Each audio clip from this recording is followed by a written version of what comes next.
Hi, everybody. Welcome to the 2 by 2. We are joined today with my I won't say old, former colleague and friend, Pablo Bernal. Pablo, thank you for playing along with my request to have you on today. It's my pleasure, Lauren. Thanks for having me. So, Pablo has a long career. He was a product leader at Microsoft in the customer success business for about a decade, but was with Microsoft for about 17 years. Kellogg grad? Kaliningrad, yeah, Kellogg grad, 2007. got that right. Okay. And all around great guy.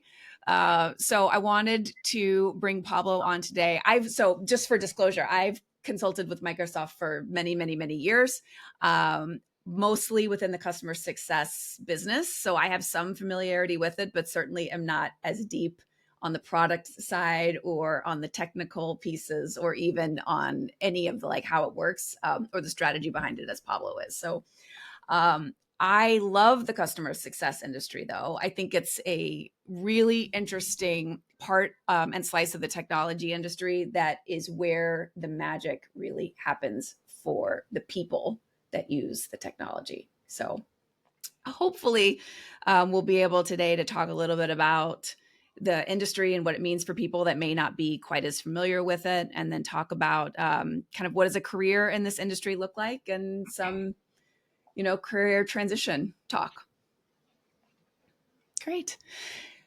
So first question, you worked in the customer, let's start actually, what is customer success? Yeah. Lauren, customer success is a function that has evolved so much over the years, but to me, is a key element of the business value chain that ensures that the well-intended value propositions of products and services actually translate into the value that the customer expects, not only through adoption and implementation, but in the sustained operation on technologies and making sure that everything goes according to plan. The technology is working in alignment with the business priorities and the goals that the customers determine, and ultimately ensure that the way that the customers define success is the way that technology deliver results and outcomes for them. So it is the real way that the humans and the businesses actually use the technology, Yeah, it's where the rubber meets the road the with the glue. customer.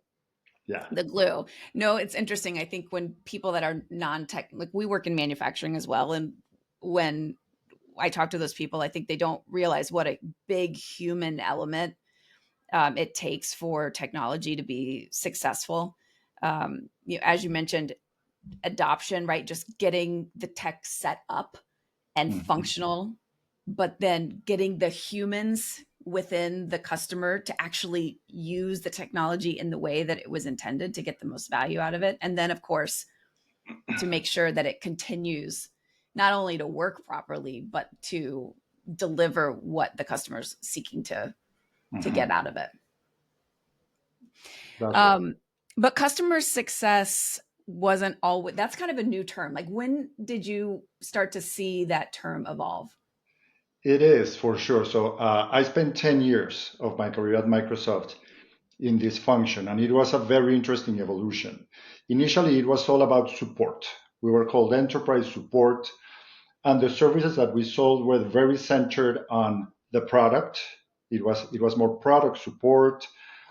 We had a technology account manager that was a very technical account manager that was overseeing the use of the product and helping the customers mostly troubleshoot, plan the usage as well.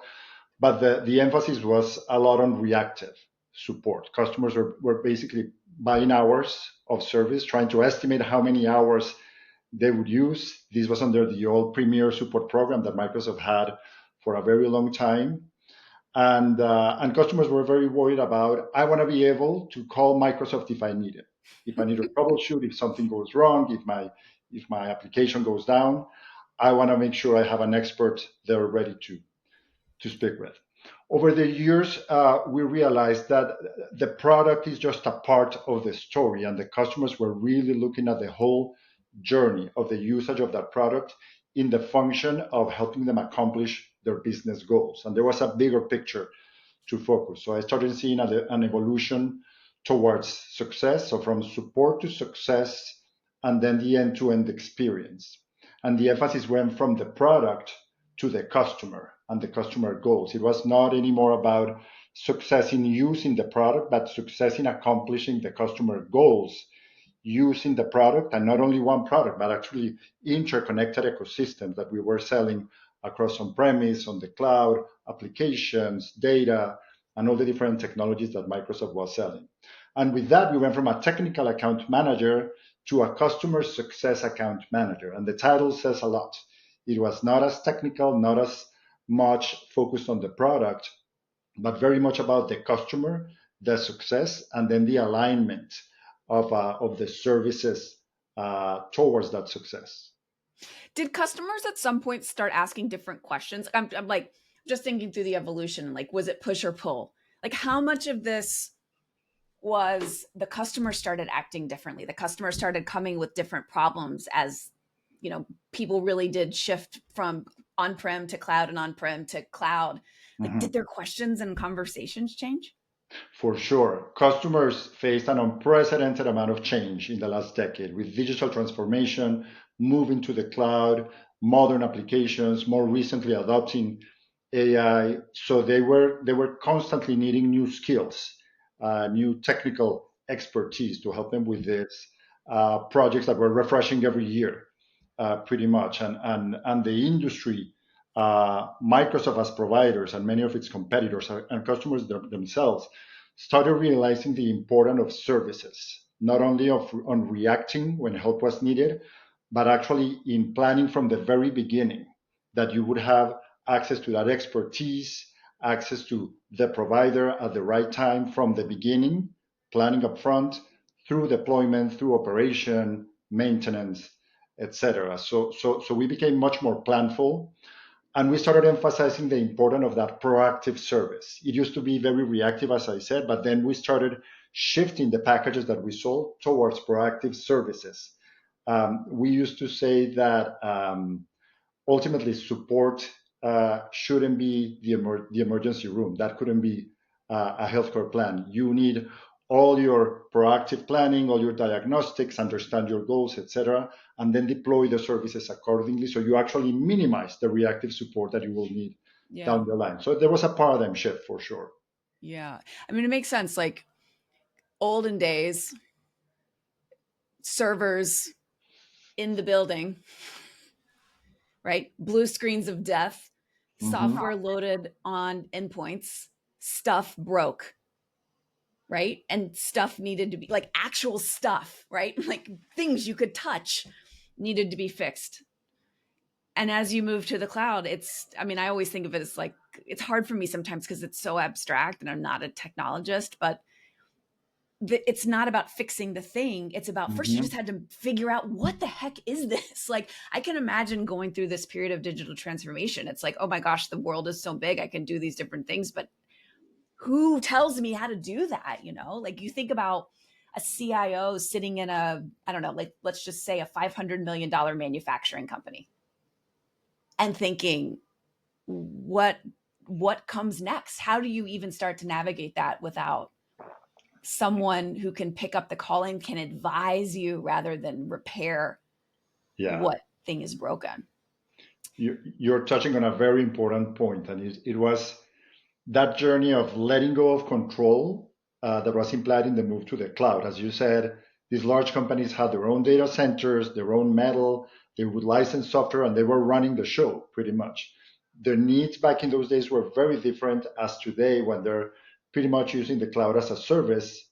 They basically use it as a subscription. They don't have control over the environment anymore. So more than ever, they need a reliable access point to the Yeah. technology through the service provider, and that support package that includes these proactive elements. It includes ties to engineering, for example, in the back end, if needed. It includes special levels of attention for the most mission critical applications and services that they're running.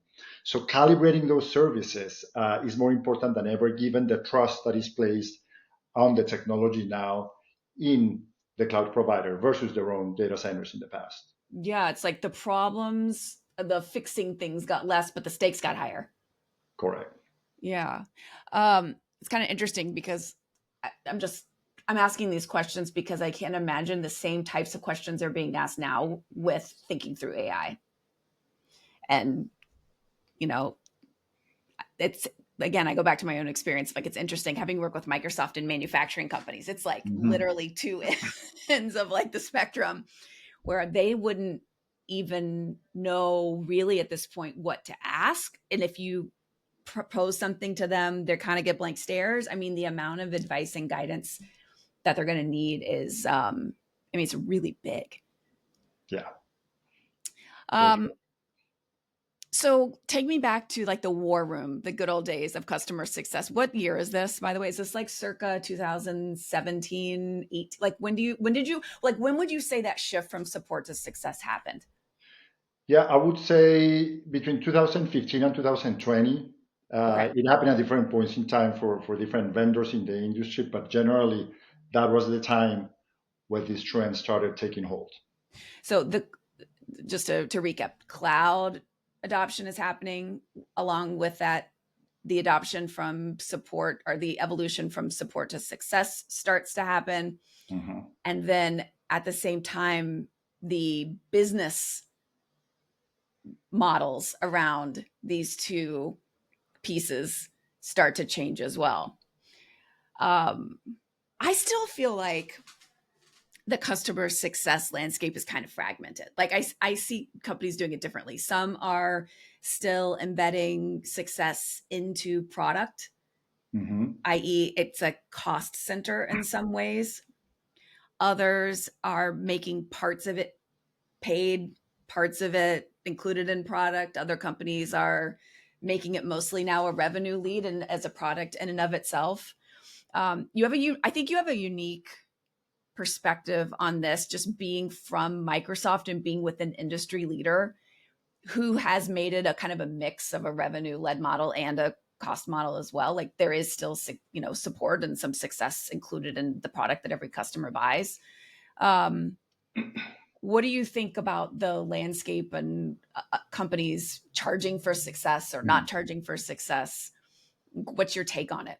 Yeah, I would say there's two elements to this. The first one is customers want predictability in the cost of operating and services the technology, and by making it part of the technology price as a percentage of the licensing or the subscriptions that they're paying for the technology, they know that as they scale up or down, the cost of service will move accordingly and will remain proportional. So that has been an important step. It's switching to percentage of licensing as a pricing model. Um, Also, very importantly, for a company like Microsoft, it faces the challenge of having to serve thousands of customers of very different sizes and industries and levels of expertise. So not every customer needs the same level of help. Some companies are actually extremely proficient and experts in the cloud, and they don't need the most basic support. They need advanced engineering support for some of the most complex bets they are running on the technology. Versus others are getting started. They may not have the most expert teams, and they need a lot more help. So how do you serve them all with one Mm-hmm. package that serves everybody and meets them where they are with their expertise and their needs? We came to the realization that in order to be successful, there's a minimum baseline of service that you need to make sure you meet the basics in terms of running the technology in the right ways. And I'm a believer that the minimum service should always be included. It is a loss to just sell the technology without the minimum level of service and support because the customer won't be positioned for success. The cost of a technology deployment not going well can be very expensive down the line for their business. And for the technology provider like Microsoft, it's also a huge problem to sell a package that is not serviced in the right way. Ultimately, it's a customer that will be very expensive to support. It's a customer that is not going to reach the consumption levels that were expected. It's a customer that is not likely to renew or to grow their services with the companies. So there's two sides of the same coin, the way I see it. There is the consumption side that is so important for companies like Microsoft to renew and grow their business. And the other side of that coin is the customer success that the customer can get with that technology. And they go hand by hand. If the customer is successful with a well balanced package of technology and service, then success is likely to be achieved. Then renewals and growth come as a result. And then you have a flywheel, basically, of growth Yeah. in the business. But it starts with that right balance of technology and service working together.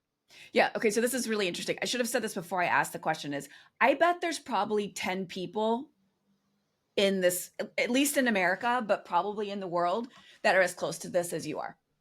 So I know I mean, you're smiling, but like, and I know you're good at it, but truly like think about your role and like your perch and where you sat and think about the purview you had over time and scope during this pivotal transition period.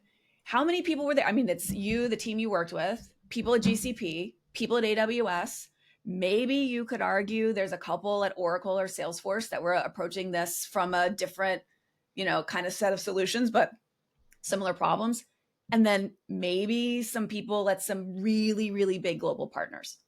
But that's really it. Like, and I know we want to say that there's really senior executives that do all this fancy stuff, but the reality is like they're not as close to it as the guy who ran the P&L, who was ultimately like responsible for the product. So let me recap. Now that I've established you have some expertise here and some right to speak, predictability, I agree. Minimum inclusion. Okay, question. The landscape, as you stated, of customers is incredibly varied in Hmm. size, in their expertise, in their capability, what have you. How do you get to a minimum Hmm. when your customer base is wildly different? Yeah. And reality is there is no one minimum. Typically, you're going to find that these programs need to create different tiers for different customers. So their starting point is different for a small or medium business or a large enterprise, even a large enterprise who has been mostly on premises and moving slowly to the cloud, versus, for example, a cloud native company that has architected their systems in the cloud from the very beginning and are likely making much more advanced use of its capabilities. So you set up different tiers, and there's a base support or a base success package that comes included there. There has to be a success engagement. You have to have someone working with the customer to understand what are their current projects, priorities, goals, pain points that you need to address, so you can formulate the right solution. And that customer success manager needs to be working very closely with the seller for the actual technology. They had to be sold hand in hand. In the past, normally the technology was sold first and then the service package would come later, a little bit of an afterthought. And that led to huge misalignments. And we Yeah. learned over time that the success account manager needs to be working with the sales unit from the beginning. So you can formulate the package alongside with the technology from the get-go. So with that baseline, then you typically create add-ons, and that's where you really customize to the customer's needs. For example, in Microsoft Unified, you could add add-ons for faster expert response. You could add add-ons for mission critical workloads or platforms or events. You could have a designated engineer to help you deploy and optimize a specific technology. So that's where the work of the success account manager, who gets really intimate with the customer and their needs, becomes crucial in prescribing the right mix of services that is going to make sure that the most mission critical applications get the right support, that your broad platform get also the right broad support, and that everything is aligned closely with the technology and the technology transformation that the customer is in the first Yeah. place. I'm going to give you a really pedestrian analogy for those people that are new to this. It's the in and out menu of customer success. All right, you come in and it's like cheese hamburger, double fries, and then there's like, cheese fries, maybe a couple of little triggers that you might want to add onions or something.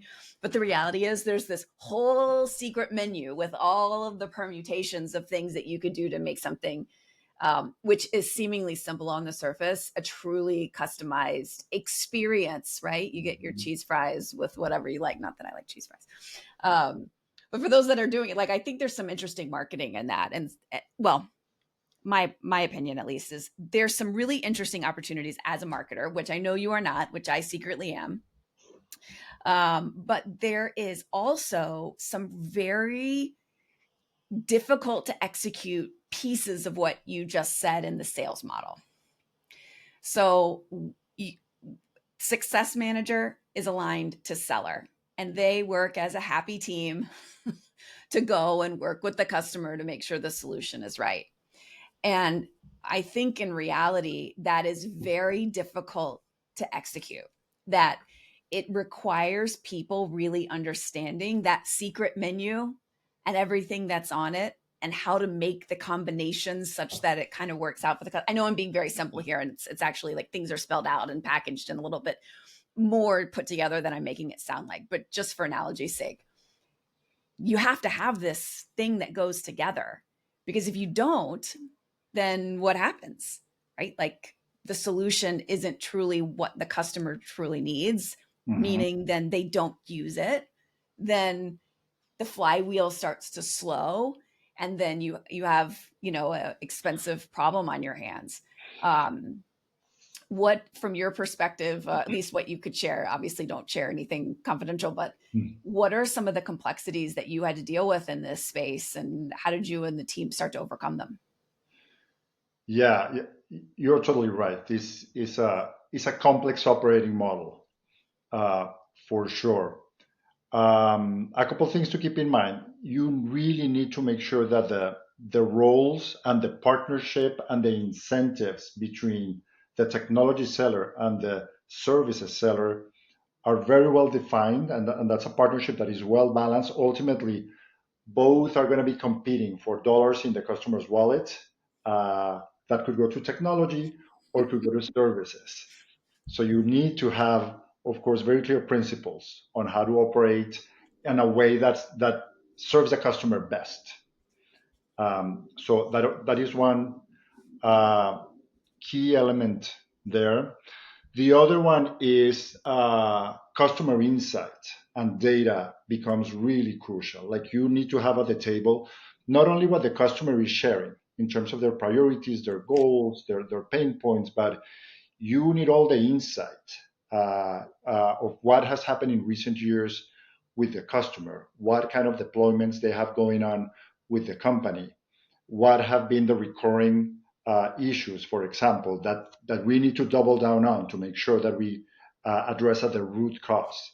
Uh, Meaning the actual history of how the customer has used, not used the product, but what's really, really happened with exactly. their engagement. Yeah. Exactly, and typically what happens is these are all different silos, and information is not only where it needs to be. For example, a customer may have struggled with support on a particular application that a business unit runs for a long time, but no one from that business unit, no one from the Microsoft support team that served the customer at that time is at the negotiation table. So if you don't have that insight, if you don't know exactly what pain points to address or what priorities to address. Or, for example, if you don't have the right references, a lot of time customers are not really sure what they need to support a big bet, and they're asking for references. Who else in the industry is doing this? What are the best practices that I can bring that have helped others be You mean successful? from their own industry? Like, if a manufacturing company is looking at it, then they're thinking, well, what's my set of competitors or adjacents? Like, what are they doing? Yeah, it would happen all the time. For example, a car manufacturer that is deploying a new cloud AI and data service for a smart driving car, for example, is going to be asking who else in the world is doing this. How are you servicing them? How do they do it? What kind of support do they buy? They're always looking for industry references. Okay, can we pause on this for a sec? Yeah. How does that question get answered today? Well, there's a variety of sources. At Microsoft, and I'm not speaking on behalf of Microsoft, I'm not with the company anymore, but we will spend a lot of time and effort looking for evidence, looking for business cases, technology cases, testimonials that we can package in a way that would distill those best practices for other customers that could use it in the industry, of course, respecting the privacy, etc., of the source customer. But we would go through great lengths to extract those best practices and make them available. Others in the industry, like TSIA, the Technology Services Industry Association, and a bunch of others, also do research, and they do reports on the topic, sometimes very detailed by industry, by type of technology, by region, etc. So there's a lot of information out there that is not always easy to have at your fingertips and at the right level of altitude in a negotiation. That's where AI can really change things. Because if you have an AI assistant or an AI agent that has all the history of the customer, what technology they have used, what's the history of support cases and resolution, that knows all the different stakeholders, because there's a big complex set of teams and stakeholders that you have to work with. So understand all those complexities, that understands the spend patterns for the customer, that understands the sentiment that the customer has gone through, that knows where do we have churn risk with a customer, where do we have upsell opportunities on things that are going well, where in the industry are experiences that could be relevant. If you have all of that delivered seamlessly by an agent that is connected with all that data and that is present, either assisting a seller or assisting a customer success manager, that could be incredibly efficient and could really elevate the insights and the quality of the service that is Yeah. proposed. Okay. So it's like I'm following you. I see this, I would frame it this way. There's the inside out view, meaning you, Mr. Customer, how did you use our service? What is the history of your interaction with us? All of the data that ostensibly you should be able to extract from your own internal systems. But then there is the external view, which is what are the benchmarks? What are the leading edge solutions? And but more like what's the practical application of what problem someone's trying to solve with that? That's the hard part to get. I mean, I guess you could have, they'd have to be able to, I'm just thinking about the agent. Like it couldn't be just an agent. Like it would have to, at least current state, I think it would have to be a seller who knew what questions to ask to tell the AI to go do the right deep research on it. Mm-hmm. Totally agree. And as we go deeper into AI and its capabilities, I see us going from AI assistants to AI agents to teams of AI agents with an AI coordinator on top, pulling from all these different sources and expertise and Swarms. bringing exactly the right forms and the right insights to you. So this can, as you know, scale and absorb as much complexity as needed, but ultimately it's about bringing all that power in a simple and manageable and relevant way for the customer when decision making is happening.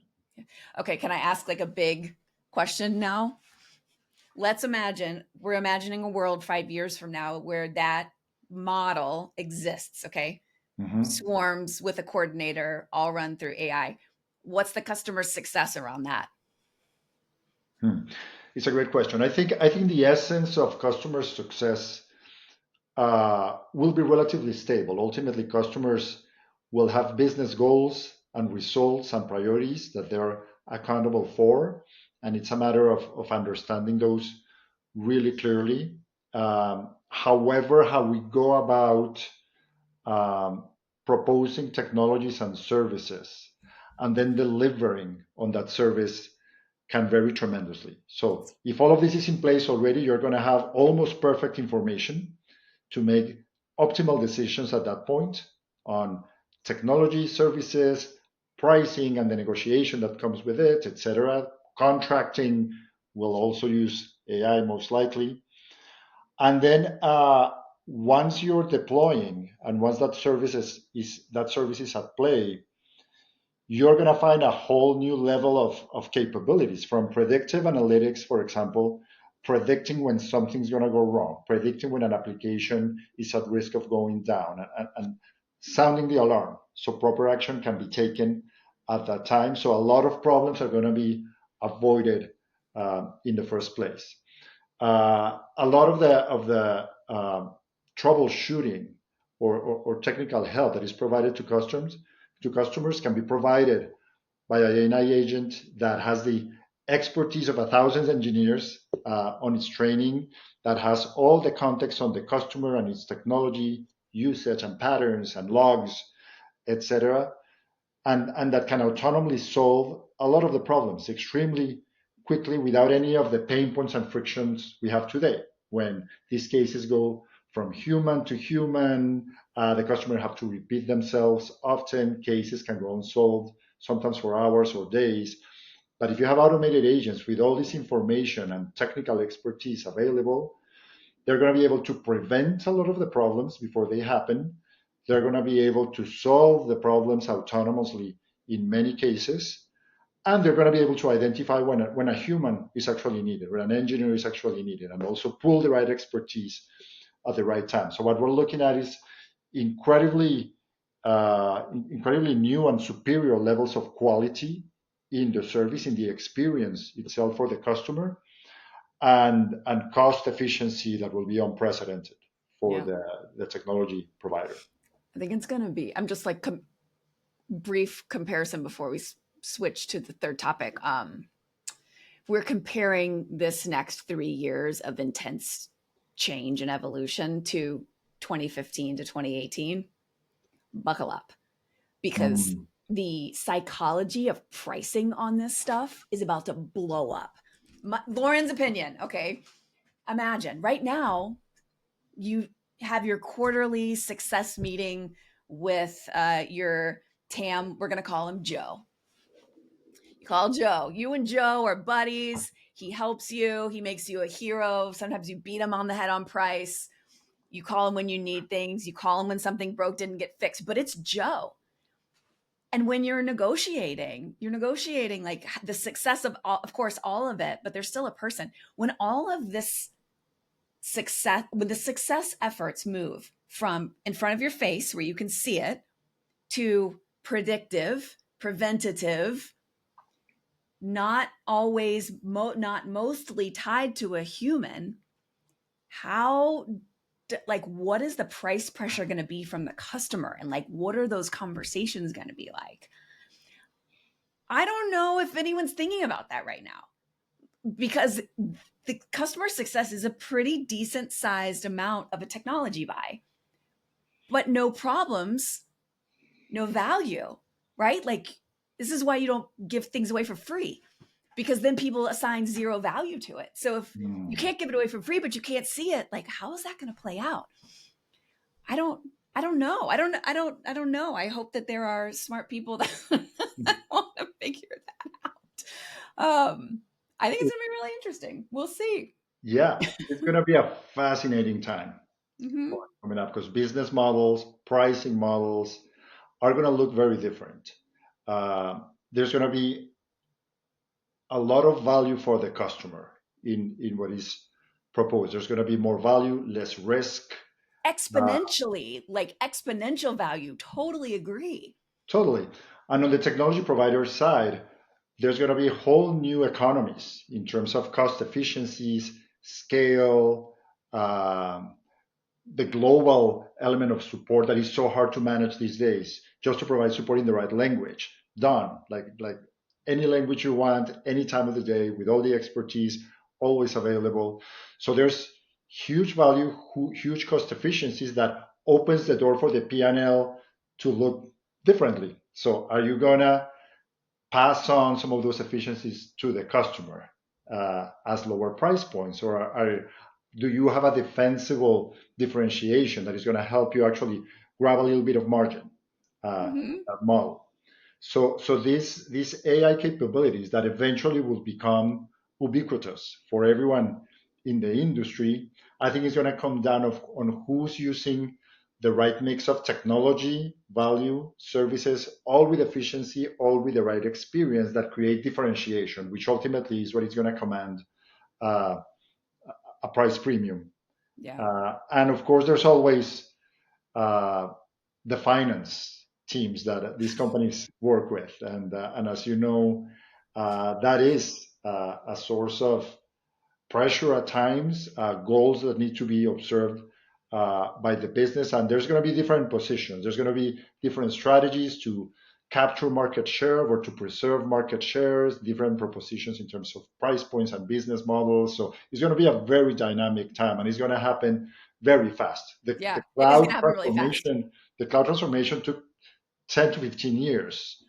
We're talking, I would say, 3 to 5 years for what's I coming. was gonna say 3. Yeah, I'm Yeah. on the low end of that. And I think also there's going to be some non-incumbents that are gonna come in and take advantage of that cost efficiency. And then there's one thing I would mention on top of all the good stuff you did, which is somebody's got to be able to communicate that in a negotiation. And I think that's a really, really rare skill. Definitely not Mhm. every seller in technology can do that. So Mhm. if some incumbent comes in with a lower, I mean, like the ability to lower, it's just going to be really, somebody's going to come in and do it. I don't know who it will be. It will not be me. One other thing I'll mention, just because most of our listeners are independent consultants or fractional executives, I think I heard you mention 2 opportunities for independent consultants. One is helping with the benchmark, like helping with the proposal work on the Mhm. outside in view, not the inside out view. But if you put the data that the company had with someone that can go find those specialized use cases, um, I think that's probably a cool opportunity for someone. And then I think in the the work that someone could do to figure out new non-incumbent business models, disruptive business models, I think Mhm. there's something there too. So for the monetization people out there, I think there's probably some pretty interesting work. I don't know who would be the client, but it could be Yeah, interesting. so much opportunity. Customers, everybody is jumping in the AI wave. Everybody needs a lot of help, from what I can see. A lot of guidance. There's not a lot of experience. There's not a lot of use cases yet in the industry. It's still a relatively a new thing.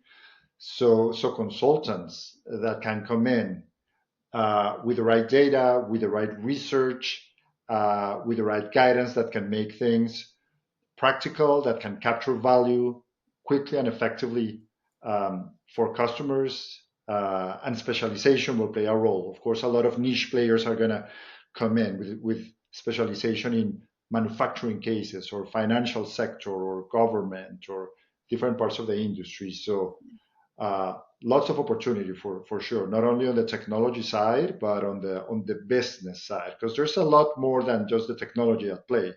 The impacts on society, the impacts on uh, consumers and users. The world is changing in more than one way. Yeah. So now we're going to make it a little more about you as a human. Um, so I'll start by saying when I made a big job change, when I left like actual management consulting, when I left BCG, I took 5 days off, a week off, and then started another job. No downtime, no recuperation. I proceeded to spend the next 90 days getting sick because my body was shedding all of the cortisol Mm. and the stress of that those years. Obviously you're far more advanced in your career and a wiser human than I. You tell us the cool things you're doing about with your sabbatical. I think sabbaticals are like the best thing to do. So, and I didn't do it. So what are you doing in your sabbatical? Oh my gosh! Look So, at the so smile. it is a big blessing to be able to do this for sure. I spent 17 years at Microsoft. Before that, 2 years in business school. Before that, 6 years working in Colombia, where I'm from. So I never really took a long break. I never went on a 6 month exchange or backpacking trip. Nothing really big. And I reached a point in my career that I was so grateful. I felt a good sense of accomplishment where I was at that point. Microsoft was an incredible workplace for me in terms of career evolution and people and opportunity. I was in a pretty good place actually, but I felt I have a last chapter in my career. I want to work maybe 10 to 15 more years, and I wasn't sure what I wanted that focus to be. I wasn't sure what kind of learning I wanted to do, what kind of impact I wanted to have, how to help others, how to continue to evolve and learn. Answers weren't coming, insights weren't coming, and when you have 15 meetings a day, there's very little time to explore, to read, to network, to just be silent and reflect. So ultimately, I started playing with the idea last spring of spending a year learning, exploring, first disconnecting, and achieving that silence, developing other parts of my life, spending time with family, reconnecting with friends, with colleagues, and then start a journey of finding new purpose, finding a new mission and a plan to be very purposeful about those next few years. So I spent the first few months actually decompressing and quieting my mind. My business productive brain wanted to be on every day, and it took a while for it to wind down a little, and then slow down, read a lot, reconnect with people, explore, learn. I love brainstorming about business. I have several friends that are doing tech startups or investment. I've been spending time on real estate quite a bit, for example, which is a business that I love as well. And just brainstorming and meeting with people outside of the usual technology circles has been incredibly eye-opening. I'm 7 months in, so about halfway through. I don't have full clarity yet, but there's new insights, new ideas coming, and we'll see. By the fall, I hope to have a plan and start moving towards the next thing. What in the 7 months? 7 months is a pretty substantial amount of time. What is this? What has come to you that surprised you? Hmm. One thing that has surprised me is how much people are thinking of doing the same or actually doing the same thing. I didn't know that a sabbatical was something that was so top of mind for so many people in a similar career stage. I've been meeting with a lot of people that are in the middle of it.